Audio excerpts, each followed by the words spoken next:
2025 Royal Rumble just finished, and I think we can confidently say that this might have been the best Royal Rumble PLE, maybe of all time, because we had some awesome spots, awesome matches, and awesome WrestleMania slash Royal Rumble moments, and we're only 77 days away until WrestleMania 41. But before we get into today's video, I'd love for you guys to drop a big thumbs up down below, hit the subscribe button, because I'm on the road to subscribers, and like I said before, WrestleMania 41, because WrestleMania 41 is gonna be a banger after banger after banger.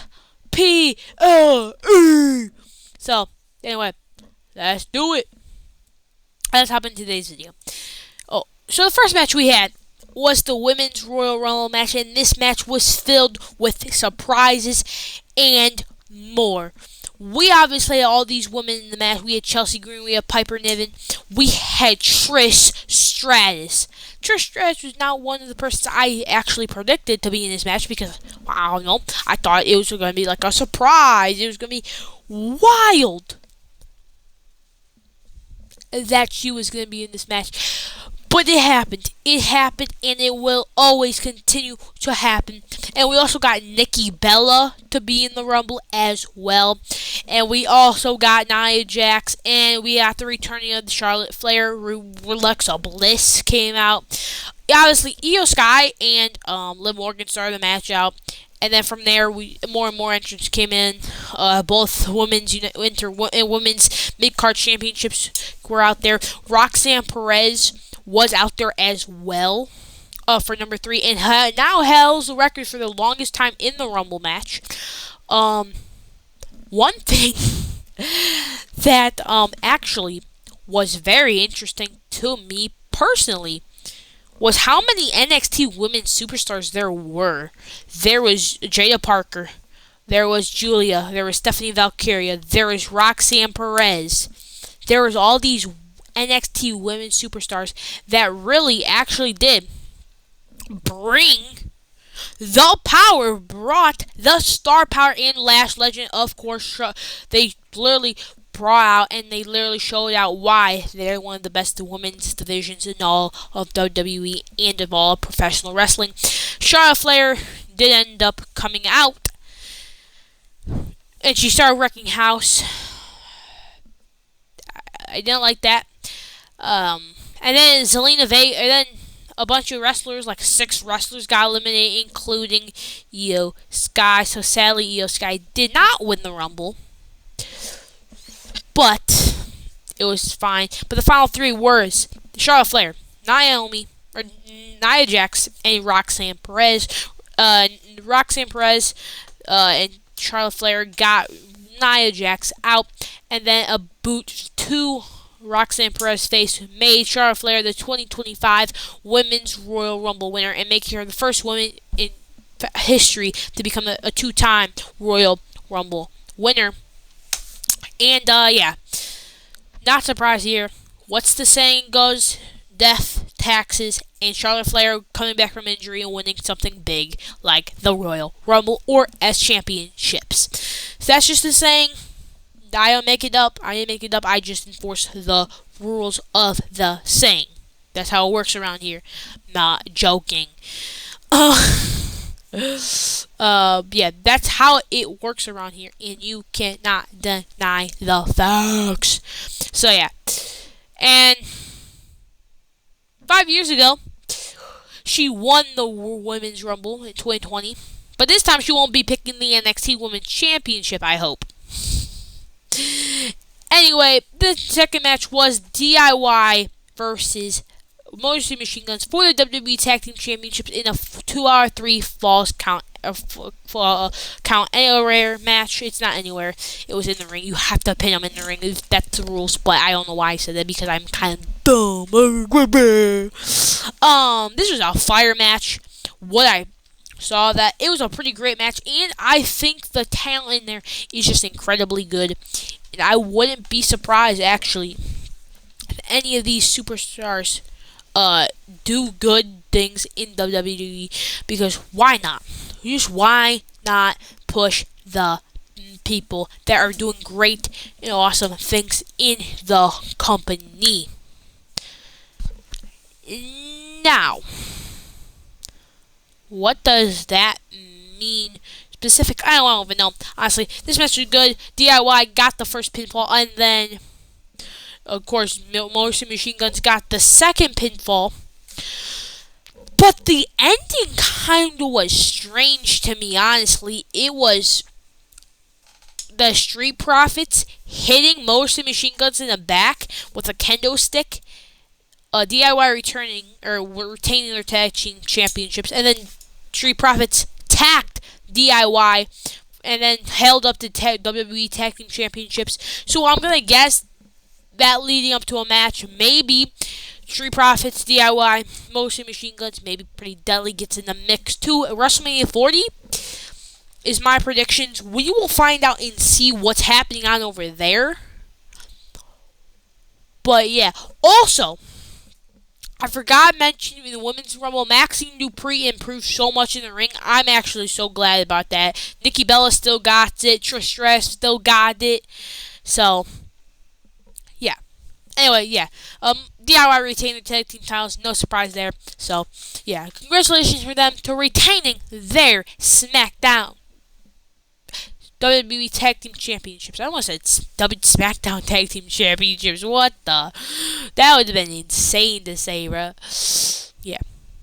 Anyway, next match was Cody Rhodes versus the fake champion, Kevin Owens. This match is one of the most brutal ladder matches I think I've ever seen. Ever. These men put their body on risk and let their talking to begin. I don't know where to explain what this match. This match was just so incredibly good that it was insanely great. It was insanely awesome. It was insanely cool, and nobody should ever repeat this match ever. And if you don't want to watch anything else in the Rumble and want to watch one thing, this is the one thing that you want to watch. This match is the only thing you want to watch. Because this match is brutal. The first couple seconds of this match, Kevin Owens scoop slammed Cody Rhodes on the part of the ladder that holds it together and holds it up.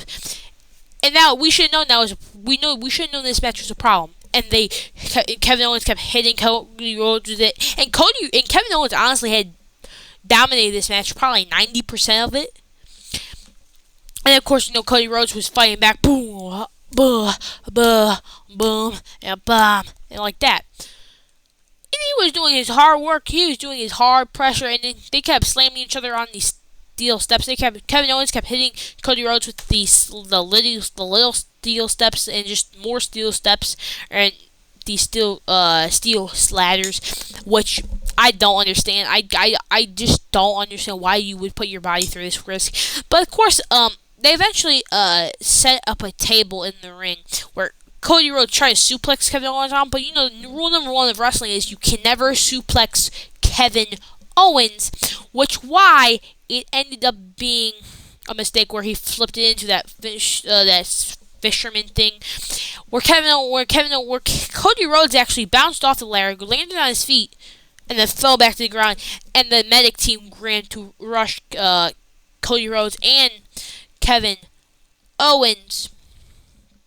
But obviously, Cody had took more damage. And then Sami Zayn came out there, helping some friends, in checking on Cody and checking on Kevin Owens, since they are the main guy. They are friends forever. I guess that's the rule, apparently, because that's always been the number one rule.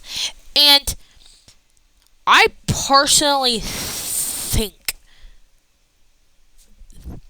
that this ending to this match was crazy because Kevin Owens started beating up Cody, even though I think Kevin should have won the match after that spot because Cody Rhodes was down and out.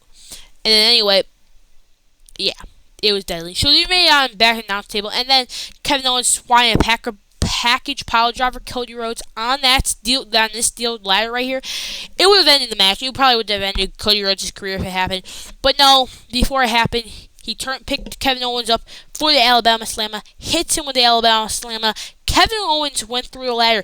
His head went through that middle thing. He was just that middle one, and he was like that with his head through it, and he's legs up. And Sammy was checking on him, and then Cody Rhodes pulled down both titles, and then flaunted, and then stood on the announcer's table and picked up the steel steps, or on the announce table, holding up the championship. It was basically tells me that Cody Rhodes really meant this victory, and this is the last match they're going to have for a while, and this is probably writing out both Kevin Owens and for a while, and probably Kevin and Cody Rhodes for a while, since they said on the press conference show that he was sustaining multiple injuries, that he couldn't participate in the press conference anyway. So yeah, it really did end up hurting Cody Rhodes badly, which these men put on a brutal match. Congratulations to them. I have all respect for them for putting on such a brutal match that probably would hurt me if I really did try to do that, and probably anybody at home. That's why kids, they say don't try it at home. Nobody actually listens to that anyway, so I don't know who listens to that. Anyway, yeah, I thought it was a pretty solid match. Now let's talk about the men's Royal Rumble match. This match did not have as many surprises. Let me just say the first 30 seconds of this match was phenomenal. We had Rey Mysterio at number 1 and Pentagon Jr., a.k.a. Penta Zero Miro at number 2. Best match. One of the best Rumbles I think I've ever, and probably one of the most fun Rumbles. By the way, they were cooking that match, and then of course Chad Gable had to come out. Of course, had to made the match even better, and then Santos Escobar, and then Carmelo came out, and then Braun Breaker ran down to the ring, speared. First thing he did was spear Carmelo Hayes, and then throw him out of the top rope, and then throws him over, and then Tozawa comes out, and then Carmelo attacks Tozawa right in the back of the head, boom, boom. And then the medic team, referee, the officials backstage, and Adam Pearce took him backstage, Cinnamon and Gorilla, and then Triple H said, "We need a replacement for him." And he says, "Hey, Speed, replace Tozawa. You're in the Rumble." And he said, "What?" And Speed was like, "What do you mean I'm in the Rumble?" "No, I'm not." And he went out there, holding tight and strong, old music, and came out, jumped in, slid in the ring, tossed Chad Gable. Not out, he just tossed him on the apron, and then eliminated Otis with Braun Breaker, and he was dapping up Braun Breaker yeah, we're friends, Braun, right? We're friends, right? It didn't end well, because then Braun Breaker, then ISO Speed was doing the flaunt, doing the backflips, and then Braun Breaker went off the rope, boom, boom, boom, and then boom, spears. ISO Speed in half. Literally like those new Samsung flip phones, in half, then picks him up over his head, tosses him out of the ring. Otis catches him, but then throws him over his head on the announce table and then onto the chairs. Basically ending ISO Speed's WWE career right there and then. Obviously, we got Shinsuke in the match, Jimmy Uso, and so many others. Drew McIntyre came out later in the match, but then Joe Hendry appeared in this match. He got a big, nice pop from the reaction. He came out with the TNA World Championship, and then Roman Reigns was directly right after him. And then, of course, it didn't end well for Joe Hendry after Roman Reigns tossed Joe Hendry out, and he was dominating. And then we saw Braun Breaker versus Roman Reigns. Then Braun Breaker, even Roman Reigns couldn't escape the super spear from Braun Breaker, and boom, nails Roman Reigns with a nasty spear to the OTC, the only tribal chief around Roman Reigns, and didn't work out though. Did not work out. Jacob Fatu was in the match and tossed out Jimmy, and Roman and Jacob Fatu were going back and forth. Braun Strowman for some dumb reason, after a week being out, he came back from his injuries. Then, without all of his anger, tossed Jacob Fatu out of the Rumble. So it was a good showing for Jacob Fatu. And, yeah, I thought it was a great showing for him as well. But then we got the 16th time, the winner. I wish winner. Then anyway, Jey Uso came out, big pop as always, started fighting the crowd, blah blah blah, and then yeah, John Cena came out, got a big reaction. Then CM Punk came out, and then Seth Rollins came out, and then they started attacking each other. So yeah, of course Roman went after Cena, and Cena went after Roman, two faces of the company, of one of the biggest faces of the company of all time. So, yeah.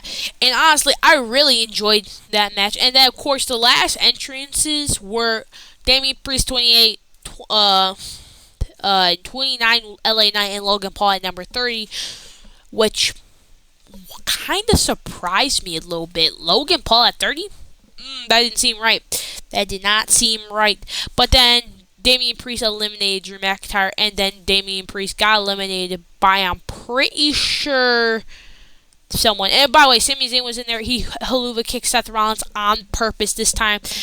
But then Seth Rollins and Roman Reigns finally got a chance to fight each other. Boom, boom. They were touching each other. They were pushing each other. And then when Roman tried to clothesline Seth out of the ring, Seth was holding on, and then CM Punk eliminated both Roman Reigns and Seth Rollins from the Rumble, which and then Logan Paul eliminated CM Punk. He took a nasty bump and landed on his booty, which honestly shocked me because I thought CM Punk was for sure winning this Rumble. For sure winning this Rumble. And then Seth and Roman and Punk were yelling at each other, and then a nasty Seth Rollins came out of nowhere with a nasty with a two-footed curb stomp to Roman Reigns, and then him and Punk started brawling, and then after him and Punk stopped brawling for the first time, he gave Roman Reigns a curb stomp on the steel steps, which was nasty, and then LA Knight and Jey Uso went that, we have the crowd say, yeet, yeah, yeet, yeah, yeet, yeah. And we kept hearing that. Obviously, LA Knight didn't make it. And the final three was Logan Paul, Jey Uso, and John Cena. And John Cena went Super Cena here. Had Jey and Logan on his shoulders, but Jey hopped off, hit Logan with a super kick. Logan went back ropes. John Cena went off the ropes, clotheslined Logan out here. And then the final two was Jey Uso and John Cena. And then it was on. Then they ended up going to the over the top rope, both on the apron, punching back and forth, boom, boom, boom, and then super kicks, obviously.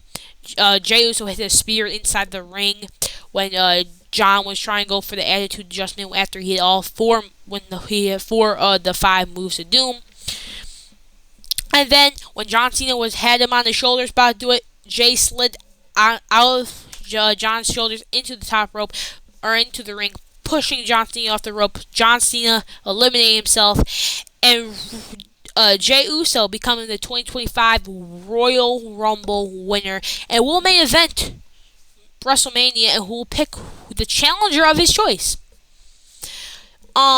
This really did shock me. As soon as I saw CM Punk get eliminated, I said, "Oh, John's winning the Rumble. Then he's winning the Rumble." I thought it was that simple.